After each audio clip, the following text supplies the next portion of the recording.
एक बार फिर से पाकिस्तान में उठा हब्बा की बेटी के ऊपर सवाल। एक बार फिर से लगाया जा रहा है औरतों के ऊपर पाबंदी। एक बार फिर से औरतों के बाहर निकलने पे सवाल उठाया जा रहा है। Hello and welcome to the correspondent. I am Ayesha Sadiqa और आज हम बात करने वाले हैं केपीके के उस जरगे के फैसले की जिसने औरतों का सियाहत के मकामों पर जाने पर पाबंदी लगा दी। हुआ कुछ यूं कि केपीके के बाजौड़ के सलाज़ई तहसील में हुआ एक ग्रैंड जिरगा जहां पे ये फैसला किया गया कि अब खवातीन वहां के सियाही मकामात पर नहीं जा सकती, यहां तक कि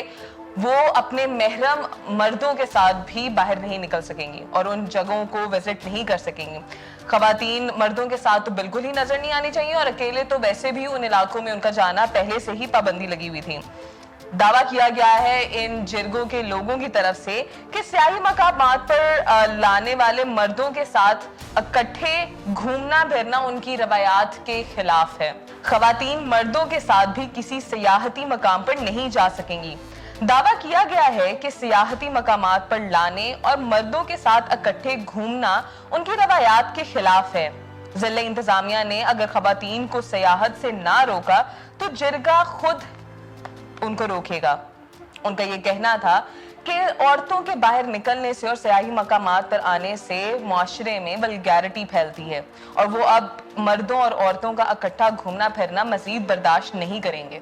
जब बाजौड़ के जिरगे ने ये फैसला सुनाया तो इसके ऊपर काफी ज्यादा संगीन रद्द अमल लोगों का सामने आया। वो ये कि आज के दौर में औरतों जब मर्दों के शाना बशाना हर फील्ड में काम कर रही हैं तो क्यों उनको उनके सियाहती एक्टिविटीज से रोका जाए, क्यों उनके बाहर निकलने पे पाबंदी लगाई जाए। बाजौड़ के अपने काफी ज्यादा राइटर्स और स्कॉलर्स का ये कहना है कि वहाँ के 80% खवातीन जो हैं वो मर्दों के साथ वहाँ के खेतों में और फील्ड्स में काम करते हैं, उनसे हार्ड लेबर मेहनत और मुशक्कत का काम लिया जाता है। तो वहां का जरगा उसके ऊपर क्यों नहीं बैठता और उनके लिए आसानियां क्यों नहीं पैदा करता, इस तरह के फैसले क्यों नहीं लिए जाते कि औरतों से मेहनत मुशक्कत वाला काम और हार्ड लेबर ना लिया जाए और हमेशा उनकी आज़ादी और उनके घूमने फिरने पे और इस तरह की लेजर एक्टिविटीज के ऊपर ही क्यों पाबंदी लगाई जाती है। इसके साथ ही साथ आज से कुछ साल पहले एक इसी तरह के जिरगे ने फैसला सुनाया था जिसके अंदर औरतों का बाजारों में जाने पे पाबंदी लगाई गई थी, लेकिन वहां पे जो एक पॉजिटिव चीज नजर आई वो ये कि वहां की गवर्नमेंट एक्शन में आई और उन्होंने जिन लोगों ने उन औरतों के बाजार में आने पर पाबंदी लगाई थी उनको अरेस्ट कर लिया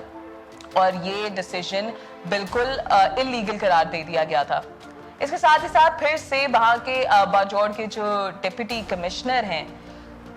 उन्होंने जाहिद वजीर उन्होंने ये पैगाम दिया, उन्होंने ये स्टेटमेंट जारी की है कि जिरगे के ये फैसले की कोई इंपॉर्टेंस नहीं है। कॉन्स्टिट्यूशन ने ये राइट दिया है, कॉन्स्टिट्यूशन ने और लॉ ने औरतों को ये राइट दिया है कि वो बाहर जा सकें, वो सियाहती मकामात को उतनी ही तरह से उसी तरह से एंजॉय कर सकें जिस तरह के वहाँ के आदमी कर सकते हैं।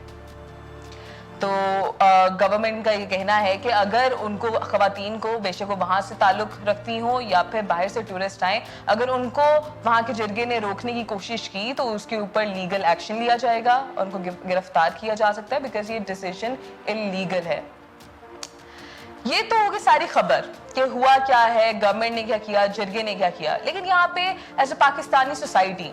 एज सिटीजन ऑफ पाकिस्तान मैं ये सवाल उठाना चाहती हूँ कि क्यों सीरियस मसाइल छोड़ के औरतों के ऐसे मसाइल, ना सिर्फ औरतों के बल्कि आदमियों के भी मुआशरे के एज ए होल मसाइल छोड़ के हम हमेशा सिर्फ पाबंदियां लगाने के ऊपर ही क्यों तुले होते हैं। सिर्फ हमारे लिए यही मसाइल रह गए हैं कि उठो और औरत के बाहर निकलने पे, औरत के सांस लेने पे, औरत क्या पहनेगी, औरत कहाँ जाएगी कहाँ नहीं जाएगी, किस तरह से उठेगी किस तरह से बैठेगी, सिर्फ इसी के ऊपर बातचीत होती रहे और इसी के ऊपर डिसीजंस लेते रहें। कब हम जो एक्चुअल मसाइल हैं कि किस तरह से मुआशरे की बुराइयों को ख़त्म किया जा सकता है, किस तरह से लोगों को उनके बुनियादी इंसानी हकूक़ पहुंचाए जा सकते हैं, कब उन इश्यूज़ के ऊपर फैसले किए जाएंगे। This is Ayesha Sadiqa signing out from the कॉरेस्पॉन्डेंट.pk।